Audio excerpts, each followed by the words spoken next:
Hello friends, welcome back to our channel. అంతర్గత అల్లర్లు, రాజకీయ అనిశ్చితితో బంగ్లాదేశ్ సతమతమవుతున్న సంగతి తెలిసిందే. ఇటీవల చెలరేగిన అల్లర్లతో ఏకంగా ప్రభుత్వమే మారాల్సి వచ్చింది. అల్లర్లు, రాజకీయ అనిశ్చితి మాత్రమే కాదు, ఇతర సమస్యలు సైతం ఇప్పుడు ఆ దేశాన్ని చుట్టుముడుతున్నాయి. తాజాగా బంగ్లాదేశ్పై అదానీ రూపంలో పిడుగుపడిందని చెప్పవచ్చు.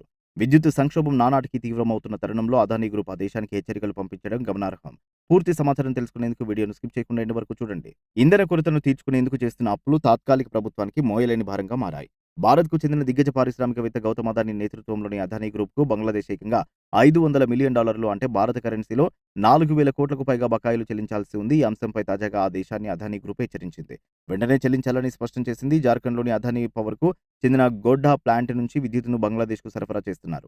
అక్కడ ఉత్పత్తి అయ్యే విద్యుత్ మొత్తం బంగ్లాదేశ్‌కు సరఫరా చేసేందుకు 2017లో అప్పటి ప్రధాని షేక్ హసీనా ప్రభుత్వంలోని Bangladesh power development board Adani గ్రూప్‌తో ఒప్పందం కుదుర్చుకుంది. 25 ఏళ్ల పాటు విద్యుత్ సరఫరాకు అగ్రిమెంట్ చేసుకున్నారు. ఈ ఒప్పందంలో భాగంగా 1,496 మెగావాట్ల పవర్ బంగ్లాదేశ్‌కు సరఫరా అవుతోంది. ఆ దేశ విద్యుత్ డిమాండ్‌లో ఇది 10% ఉండడం గమనార్హం. 2023 నుంచి సరఫరా చేస్తుండగా అప్పటి నుంచి ఇప్పటి వరకు ఏకంగా $500 మిలియన్ మేర బకాయిలు పేరుకుపోయినట్టు తెలుస్తోంది. ఈ క్రమంలోనే మహమ్మద్ యూనిస్ నేతృత్వంలోని బంగ్లాదేశ్ తాత్కాలిక ప్రభుత్వానికి అదానీ గ్రూప్ హెచ్చరికలు పంపించింది. ఈ పరిస్థితిని కొనసాగించాలని, త్వరగా బకాయిలు చెల్లించాలని స్పష్టం చేసింది. ప్రస్తుతానికైతే సరఫరా నిలిపివేయడం లేదని తెలిపింది. అంటే బకాయిలు చెల్లించకపోతే సరఫరా నిలిపేస్తామనే పరోక్ష హెచ్చరికలు పంపించింది.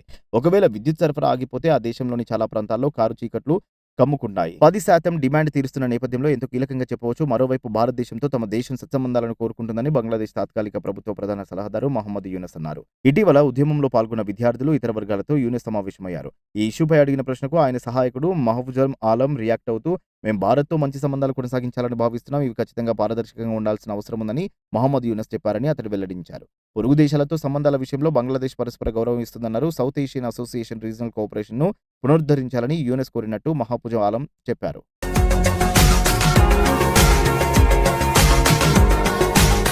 మరిన్ని అప్డేట్స్ కోసం మా ఛానల్‌ని సబ్స్క్రైబ్ చేయండి.